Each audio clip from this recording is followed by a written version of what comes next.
नमस्कार, स्वागत है आपका फिफाना हिंदी क्लासेस के यूट्यूब चैनल पर। और इस क्लास में अपन यशपाल द्वारा रचित पर्दा कहानी का अध्ययन कर रहे थे। तो चलिए क्लास को आगे बढ़ाते हैं। यशपाल के बारे में मैंने आपको बताया था कि ये एक प्रमुख कहानीकार और उपन्यासकार थे और इनके द्वारा रचित पर्दा कहानी पीर बख्श के परिवार की यथार्थ स्थिति को बता रही है। यहाँ पर इस कहानी का नायक पीर बख्श है।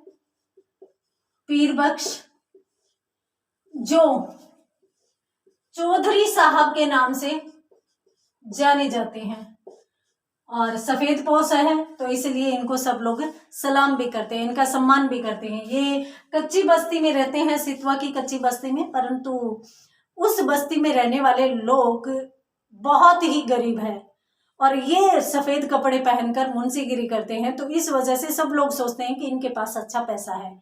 क्यों? क्योंकि इनके घर के अंदर की स्थिति का रक्षक पर्दा है और पर्दा इनकी ड्योढ़ी पर हमेशा रहता है। तो पर्दा इनकी ड्योढ़ी की रक्षा करता है। इनकी स्थिति अंदर ही अंदर खोखली होती जा रही है। बड़ा परिवार, वो वाली बात हो जाती है, आमदनी अठन्नी खर्चा रुपया। बड़ा परिवार है, 8 लोग हैं घर में, और उसके बाद जो खर्चा है, आमदनी है, वो मात्र 18 रुपए है।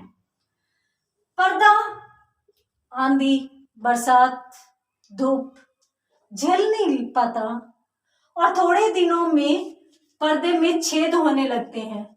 अब जो छेद होने लगते हैं उनको अंदर से ही उनको सील दिया जाता है, परंतु धीरे धीरे धीरे धीरे गल गल कर वो पर्दा फट जाता है। तो पर्दा तो बहुत जरूरी है। क्यों? क्योंकि ये जो सफेद पोश की जिंदगी है, ये जो चौधरी वाला सम्मान है, ये बनाए रखना है। इसलिए घर की अंदर की परिस्थिति को बाहर नहीं आने देना। तो इसलिए पर्दा तो घर में बहुत जरूरी है। अब पर्दा लाया कहां से जाए? एक पर्दा गिर चुका, तो दूसरा पर्दा लाया कहां से जाए? तो पीर बख्श की पुश्तैनी एक दरी पड़ी थी जो इनके दादा के टाइम की थी, जो बहुत अच्छी क्वालिटी की थी। वही दरी पर्दे के रूप में लगा दी जाती है। अब जब वह दरी पर्दे के रूप में लगती है तो लोग इनको सलाह देने के लिए आ जाते हैं और कहते हैं कि भाई कोई चिट्टाट वगैरह ले आते, हल्का बाजार में मिल जाता है, इतनी अच्छी दरी को पर्दा लगाकर क्यों खराब कर रहे हो? पीर बख्श साहब काफी बार बाजार से आते जाते टाट का रेट पूछ आए थे।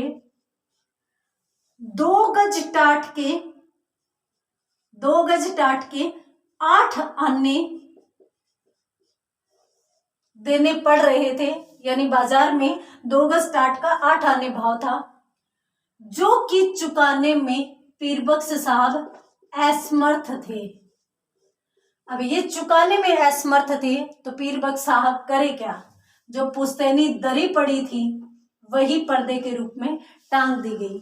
और जब लोगों ने सलाह दी कि भाई इतनी अच्छी दरी को क्यों खराब कर रहे हो, कोई टाट का टुकड़ा ले आओ और पर्दे पर लटका दो, तो पीर बख्श साहब ने घर की यथार्थ स्थिति बताने की बजाय ये कहा कि नहीं, कोई बात नहीं, हमारे पुराने घर में भी, हमारी हवेली में भी इसी प्रकार से पुश्तैनी दरियां जो है वो बहुत ही अच्छी क्वालिटी की दरियां जो है वही पर्दे के रूप में लगाई जाती है, तो मैंने भी लगा दी। तो इस प्रकार वो कहकर इस बात को टाल जाते हैं। यहाँ पर इनकी आबरू का एकमात्र रक्षक पर्दा है। दरवाजे के बारे में मैंने पहले पिछली क्लासेस में बताया था कि भाई जो दरवाजा है बाहर लगा हुआ था, तो सुरजू पांडे मकान मालिक वो दरवाजे की तरफ ध्यान नहीं दे रहा, वो मकान की तरफ बिल्कुल ध्यान नहीं दे रहा, देखभाल भी नहीं कर रहा। तो दरवाजा यानी जो गेट है, किवाड़ जो है, वो लगे हुए थे, वो दिन दिन गल कर खत्म हो रहे थे। काफी बार कसे जाने के कारण इनके पेच टूट गए थे। सारे के सारे गेट पहले तो ढीले होते हैं, फिर धीरे धीरे गिरने लगते हैं। तो पीर बख्श साहब मकान मालिक सुरजू पांडे के पास जाते हैं और यूं कहते हैं कि साहब दरवाजा नया लगवा दीजिए, दूसरा लगवा दीजिए। तो मकान मालिक कहता है कि 2 रुपल्ली देते हो महीने की, और वो भी 6-6 महीने निकल जाते हैं उधार में। कहाँ से दरवाजा लगाऊं, कहाँ से गेट लगाऊं, और फिर लकड़ी का भाव देखा है क्या। तो इस प्रकार से जैसे ही मकान मालिक फटकार कर इनको निकाल देता है, तो फिर ये दरवाजे को हटाकर साइड में रख देते हैं, और फिर रात को ये दरवाजे को वापस से रख कर और सो जाते हैं पीरबख्श साहब, और दिन में उसको हटा देते हैं। यानी गेट अब बंद करने और खोलने वाली तो स्थिति में रहे नहीं, अब उठाने वाली स्थिति में हो गए, तो उठाकर लगा दिए जाते थे।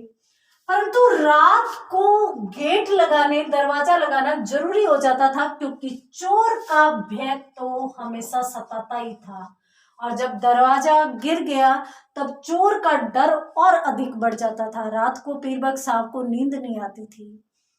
हालांकि चोर को लेने के लिए घर में कपड़े बर्तन तक नहीं है, कपड़े बर्तन तक यानी कोई अच्छा और साबुत बर्तन भी घर में न मिले, कपड़ा भी न मिले, सोना गहना वो तो बात ही अलग है, वो तो बहुत दूर की बातें हैं। परंतु चोर तो चोर होता है, उसका तो डर होता ही होता है। तो चोर को हालांकि यहाँ पर कुछ नहीं मिले, फिर भी चोर का डर हमेशा हर किसी के मन में रहता है। तो इस प्रकार से चोर का डर हमेशा सताता रहता था। दरवाजा जब गिर चुका तो अब एकमात्र आबरू का रक्षक पर्दा हो गया, जिसको बहुत ही सहज तरीके से, बहुत ही अच्छे तरीके से लगाना जरूरी हो जाता है। तो इसलिए पुश्तैनी दरी पर्दे के रूप में लटका दी जाती है। अब धीरे धीरे पीरबख्श साहब की स्थिति और अधिक गिरती जाती है। यहां पर पीरबख्श की पत्नी की जब तबीयत खराब हो रही है, तब और कोई रास्ता जब समझ में नहीं आता, ध्यान में नहीं आता, तो एकमात्र सहारा इन्हें पंजाबी खान दिखाई देता है। पंजाबी खान, पंजाबी खान ये इस नाम से प्रसिद्ध था, परंतु इसका असली जो नाम था वो था बब्बर अली खां। बब्बर अली खां, बब्बर अली खां जो पंजाबी खान के नाम से प्रसिद्ध था, उसके बारे में भी मैंने पिछली क्लासेस में बताया कि अक्सर ये सीधा एक घर में रहने के लिए मकान है ना, तो भी ये ब्याज पर पैसा दे देता था, परंतु ब्याज पूरा लेता था। ये जब भी पैसा देता तो 1 रुपए के 4 आने महीना ब्याज लेता था। 4 आने महीना ब्याज लेता था, और समय पर जिस समय का बोल दिया जाता था, जिस नियत तिथि का तय होता था, उस तिथि को वह उस के घर में, यानी जो कर्जदार होता था उसके घर के आगे डंडा लेकर और गालियां देने लगता था, बोलने लगता था। तो अब पीरबख्श पहले तो पंजाबी खान के नाम से ही कांप जाते हैं कि यदि उससे पैसा ले लिया और उसको टाइम पर नहीं चुकाया गया तो वो किस प्रकार की स्थिति करेगा। परंतु और कोई सहारा भी नहीं था। तो पीरबख्श साहब गए पंजाबी खान के पास और 4 रुपए ब्याज पर देने के लिए कहा। 4 रुपए, और ये कौन से समय कहा गया, जब इनकी पत्नी की गोद में 10 महीने का इनका बेटा था। 10 महीने का बेटा था, गोद का बेटा 10 महीने का था। तो पत्नी की हालत दिन दिन गिर रही थी, पैसे की आवश्यकता थी, इस वजह से पंजाबी खान के पास पीरबख्श जाते हैं, 4 रुपए लेते हैं। अब 4 रुपए लेते हैं तो 1 रुपए 4 आना के हिसाब से ब्याज पंजाबी खान लेगा, और इस तरीके से टोटल हिसाब जोड़ करके 8 महीने में कर्जा चुकाने की बात तय हुई। 8 महीने में कर्जा पीरबख्श साहब को चुकाना है, और इस तरीके से पंजाबी खान इनको पैसे दे भी देता है। इसलिए भी दे देता है कि मुस्लिम भाई है, एक ही धर्म के हैं दोनों, और कम से कम सफेद पोश है, इनके परिवार के बारे में सोचता है। तो इनके दादा एक अच्छे घर के थे, दादा का अच्छा घर था, पिता इलाही बख्श साहब ये भी डाक खाने में नौकरी करते थे। तो इनकी पूर्वजों को देखते हुए, इनके मकान को देखते हुए, मुस्लिम भाई को देखते हुए पंजाबी खान इनको आसानी से 4 रुपए दे देता है, परंतु 8 महीने में ये पैसे इनको चुकाने हैं।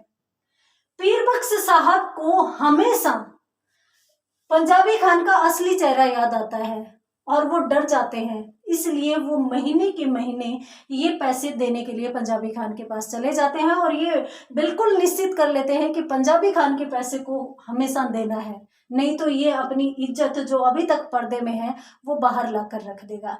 तो इस प्रकार से पीर बख्श इसको चुकाते रहते हैं। 7 महीने तक लगातार पीर बख्श साहब पंजाबी खान को पूरा का पूरा पैसा चुकाते हैं, परंतु 8वां महीने में श्रावण का महीना आ जाता है और श्रावण के महीने में बरसात पिछड़ जाती है। लेखक यूं लिखते हैं, बरसात पिछड़ जाती है। बरसात पिछड़ने का मतलब होता है कि बरसात नहीं होती। सावन महीने में बरसात होती है, ये चौमासा का टाइम हो जाता है और उस समय जब अच्छी बरसात होती है तो फसल भी अच्छी होती है और अच्छी फसल होती है तो जाहिर सी बात है कि धान के रेट गिर जाते हैं। यानी पीर बख्श साहब जो 1 रुपए का 3 किलो बाजरा लाते थे तो वो अच्छी बरसात है तो उस रेट में मिलेगा, अगर बरसात नहीं हो रही है तो वो अनाज कम पड़ जाता था, तो इस वजह से रेट बढ़ जाती थी। तो इसलिए इस महीने में बरसात पिछड़ गई तो बाजरा और गेहूं दोनों के दोनों महंगे हो गए। अब बाजरा गेहूं महंगे हो गए तो इनकी हालत भी गिरने लगी। अब इनको समझ में नहीं आ रहा था वो करे क्या। इन्होंने अपने मालिक से पेशगी ली और पेशगी लेते लेते जब महीने की 7 तारीख आई, जिस दिन इनको तनख्वाह दी जाती थी, उस दिन इनके सिर्फ और सिर्फ 4 रुपए बने और वो भी मुआवजे के साथ। सामान्यतः महंगाई भत्ता मान लो या किसी त्योहार पर जो मिल में काम करने वाले लोग हैं उनको एक्स्ट्रा वेतन दिया जाता है, तो वो 2 रुपए मिला करके इनको सिर्फ और सिर्फ 4 रुपए मिले। अब इनके हाथ में है 4 रुपए, इधर इनको पंजाबी खान को भी पैसे देने हैं, साथ साथ अगले महीने की 7 तारीख तक इनको घर का काम भी चलाना है, घर का खर्चा भी चलाना है। क्या करेंगे पीर बख्श साहब और परिस्थिति किस प्रकार से जाएगी? पंजाबी खान का व्यवहार इन्हें प्रभावित करेगा या घर में इनकी पत्नी, इनके बच्चों, इनकी माँ की आंखों की तरस इन्हें प्रभावित करेगी? ये तो अपन अगली क्लास में देखेंगे। तो आज की क्लास में इतना ही। धन्यवाद।